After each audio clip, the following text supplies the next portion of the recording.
Hey, it's Nintendo Sony Free 2011 Eric MannytendoWolverine. As always, you guys know Wrestlers Outros George's channel. Follow me on Twitter, Instagram, Bishu, Brighteon, Parlor, Odyssey, Rumble, any other social media platform site. As always, you guys can think about. And Parlor too. Anyways, a little bit of unexpected news I'm going to talk about here. I just decided to talk about this 2 hours ago earlier, but I decided to do the video again because I didn't like how the first video came out, so I'm doing this a second time. So, without further ado, let's get into this. I actually heard about this last year. Shout out to my girl as always. Miss Wonderful, absolutely beautiful, amazing, stunning. And even though she's a little problematic here and there, occasionally, she might sound like an SJW, but I guarantee you she's not. I'm talking about Miss Dark Titan Enterprises, aka Very Dark. I know last year she did like a interview with this guy, and I think even Richard, aka Review Tech USA, I think he did like an interview with Tommy Tellerico, the one that created the Intellivision, which is pretty fucking wild to be honest. But I think this is, I don't know if this was before or after Nintendo came to the United States. It might have been 1976 or 77, because I think it was 1978 when Super Mario first came to the United States. I don't think it was the Famicom. I think it was just an arcade system. So there's that. So I'm playing a little bit old school Earthworm Jim music in the background, because that's literally like the only game remake remaster I know that's on the Intellivision, which I think it's 2 years older than the Nintendo original one. Because this is when Super Mario and Luigi are both known as like the Super Jumpman or something like that back in the day. This is when he was still fighting the old school Donkey Kong Sr., which is later on ends up being Cranky Kong. But anyways, let's get it started. I really wanted to read this one about Avatar, even though it's like a week old almost. But dude, that was like an old school nostalgia, man. You know, I was like 20 when that came out in 2009, when the movie came out for Avatar. And now they're making a freaking Avatar. I guess I don't know if it's a VR headset game or it's just like a typical PC game that Bethesda and Xbox were working on. At Avatar: Frontiers of Pandora, excuse me. And I think Ubisoft is going to be doing it too. I don't know. So it says, Intellivision Amico is shaping up to be the most important Nintendo non-Nintendo system ever, but will it find an audience? So there is that. So this come from Danny McFerrin. So yeah, let's get started. I'm only going to read half this article. Same with the other one too. Finding it to Freddys, creator of Mr. Scott Cawthon. There was actually a big update yesterday about that. So I'm kind of glad I didn't do a video on that. I did say of our thoughts, views, and opinions. I'm glad he's standing up for freedom of speech, and even if he's getting canceled by cancel culture on Twitter, he's still going to stand up for the rights that he believes in as an actual, real, person that serves God and an evangelical Christian. I support that 100% in my personal opinion. But anyways, I want to get deeper into that because it's pretty wild what the fuck he went through, man. So it says you'd be forgiven if you'd miss it. Okay, you'd be forgiven for missing out an admin all over E3, other E3 presentations. But Intellivision's Amico, aka the one that created Tommy Tellerico, shout out to my girl once again, Very Dark. I know she did an interview with him. And I didn't even know who the hell this dude was till literally last year. I heard of Intellivision years ago when I was like a 90s kid, but I never actually played the system. So this is way before my time. Well, let's move on. So this has been Intellivision's Amico focused video event was pretty interesting because it gave us a look at what is shaping up to be surprisingly Nintendo-like game consoles. An industry veteran, Tommy Tellerico, like I said before, who hosts. This dude kind of looks like the Butch Hartman guy, by the way. It's pretty wild. I don't know if they're cousins or not. Who hosts this video is pretty honest about that. It's a console which seems to have a lot of Nintendo-like ideas. Take the controls, for example. Not only do they have a touchscreen or offer a Wii-style motion controls, they also allow you to carry access of your entire game collection around with you. So if you visit a friend's house, you can dock your controller and the Amico-based system all over. System all over your games too. Then there's the fact that the Amico controllers have their own displays, which allows you for asymmetrical. For asymmetrical multiplayer. I was just making sure I said that right, but let's move on. Just like the Wii U, there's a difference here between that and every other player has their own screen, rather than it being limited to just one person. An example of how this could be used is shown as shown in the videos above. Whether the player is in the last or given special hints on their controller screen to help even out the odds. You can even link your smartphones into the console and get more than 2 people involved. Oh, that's cool.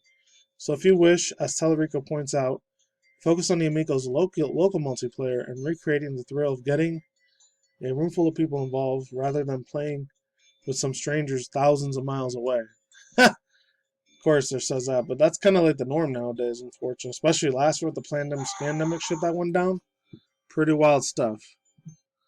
So it says, another neat touch is that the inclusion in the RFID, which means that you'd be given a gift card with the store credits to unlock that credit card by simply tapping on one of the consoles.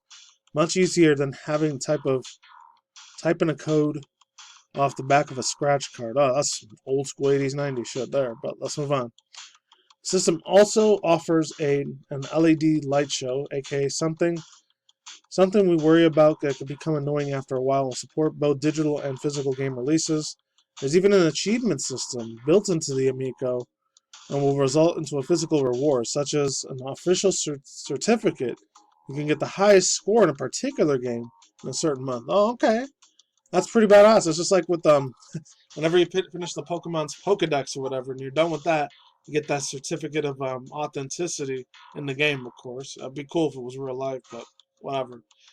After you get the original, it's like with Pokemon Gen 1 and Gen 2 for Red, Blue, and Yellow, and then Gold and Silver, aka later on be remakes, Fire Red, Blue, Green, and Let's Go Pikachu, Let's Go Eevee, and or Gold, Soul, Silver.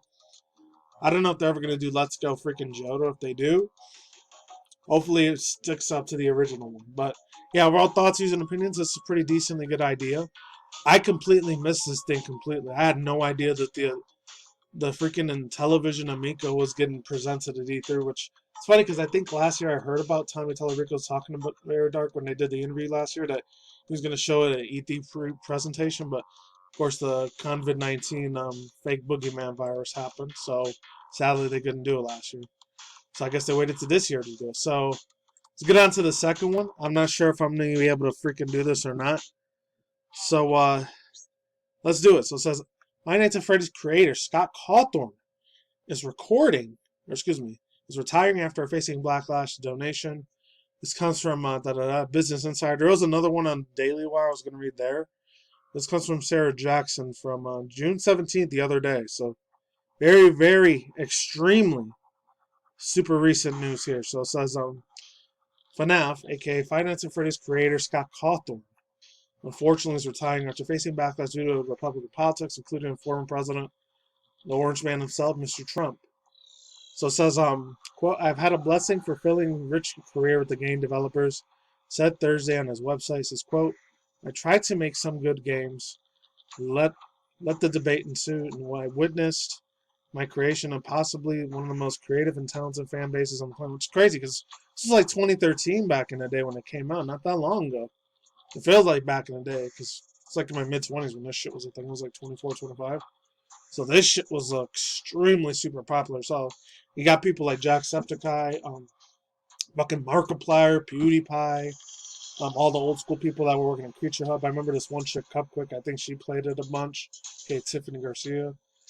Absolute freaking legends. It literally made careers out of so many people that were Let's Players during that whole 2013, 2014 era of YouTube compared to 2020, 2021, which is now 2021. A lot of people usually do that mainly Twitch, or they just do it as a live stream now. They don't really do Let's Plays anymore like they did back in the day. That's extremely rare if you do find that on YouTube, but yeah, let's move on. It launched a lot of people's careers. So it says, quote, as I realized that I was going into my mid-30s when I created the series, and I'm now approaching my mid-40s, I realized that I missed a lot of things that I got to focus on before the FNAF became such a success. I mean, you even got those fools like making a fake version of Five Nights at Freddy's movies called Wally's World, the one that had Nicolas Cage in it. So that shows you how absolutely a huge, ginormous amount of success Five Nights at Freddy's was. And I'm not gonna lie, the first time I saw it, I thought it was stupid and redundant, for a better word. I thought it was extremely cringe and garbage. After maybe Five Nights at Freddy's 3 came out, I was like, oh, you know what? Hey, this might be a horror jump scare sort of game, but I'm okay with it. And then things will be coming out for the PS5 later this year, or I think the end of the next year. I don't know. So let's move on. It also goes on to say, da, da, da, da, I miss doing it just for fun, and I miss making RPGs, role-playing games, even though I stink at it. Cawthon then added, his departure won't spell the end of the popular survival horror game series, says, quote, he'll choose someone to take over finance at Freddys and announce his successor later. Oh, okay, so it's still going to keep going. So it also goes on to say, controversy erupted last week, I remember. I talked about it a tiny bit. When it surfaced that Scott Cawthon had a history of donating to Republican lawmakers, including Trump, Senate Minority Leader, according to Open Secrets. His political donations sparked outrage, particularly amongst the LGBTQIA+, non-binary and gender fluid community, etc., for the games, fans of the games, who make up a sizable part of the fan base. I'm surprised you didn't say the furry anthropomorphic community too, because that's another area that was really, really successful in that community. So it says, in the following days, Scott Cawthon defended his support of several candidates of whom he donated, including Maryland Congressman, Congressional Leader Kimberly Clark, Black Republican, Democrat Leader Tulsi Gabbard, and Trump. It says, quote, I supported President Trump, former president. Also goes on to say, I don't know why that fucking came up. Supported President Trump, I felt that he was the best man to strong and fuel economy, standing for America's enemies abroad, which are many, he said on a Reddit post at the time. This quote, I exercised my right and my duties as an American citizen. Yeah, no shit, Shirley. He definitely did. So, Oh, for everyone, that's something I won't apologize for. Cawthon added, even if there were candidates that he thought who had better things to say about the LGBT community directly and bigger promises to make, quote, I believe that there is a stances on other issues that would have ended up doing much greater harm to those communities than good. Cawthon also admitted that in his initial response to his Republican Christian pro-life supporter, hinted that he may retire upon overall thoughts, views, and opinions. I'm not sure if I could go any further. Hopefully I can. So now that's going to be a bitch.